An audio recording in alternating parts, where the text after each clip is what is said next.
Приемай несъвършенствата и оставай винаги радостен и изпълнен с любов.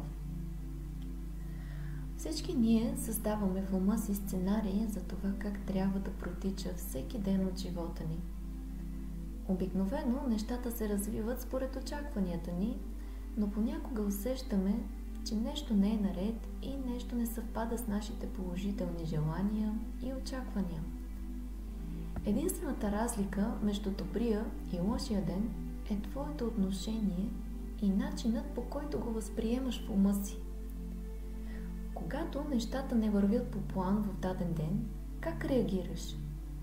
Обвиняваш ли себе си, живота или другите?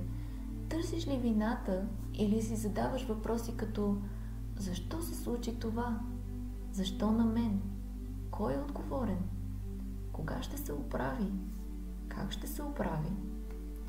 И после казваш, че денят е бил лош. Всеки въпрос, който умът ти задава, изчерпва твоята емоционална и ментална енергия.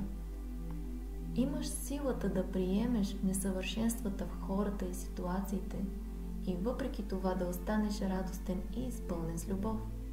Това е напълно възможно, ако създадеш само една мисъл. Какво сега? Кое е най-доброто, което мога да направя? И използваш емоционалната и менталната си енергия, за да създадеш положително решение, да се получиш от ситуацията и да видиш каква полза може да ти донесе сега или в бъдеще. Ситуациите и обстоятелствата, свързани с здравето, кариерата, взаимоотношенията, притежанията или финансите, са временни и се променят постоянно. Начинът, по който реагираме на ежедневните им промени, определя дали денят ни е добър или не. Всичко е такова, каквото трябва да бъде.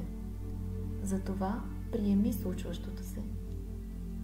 Приемането означава да запазиш ума си спокоен и да работиш върху ситуацията.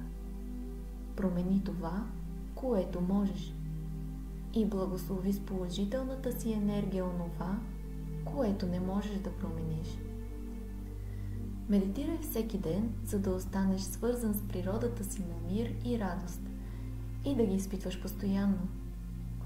Тогава, дори когато плановете ти не се сбъднат, ще останеш решителен и ще имаш силата на душата да изградиш нов план и да създадеш нов път. Когато си свободен от товара на очакванията, тревогите и предчувствията, всеки ден става красив.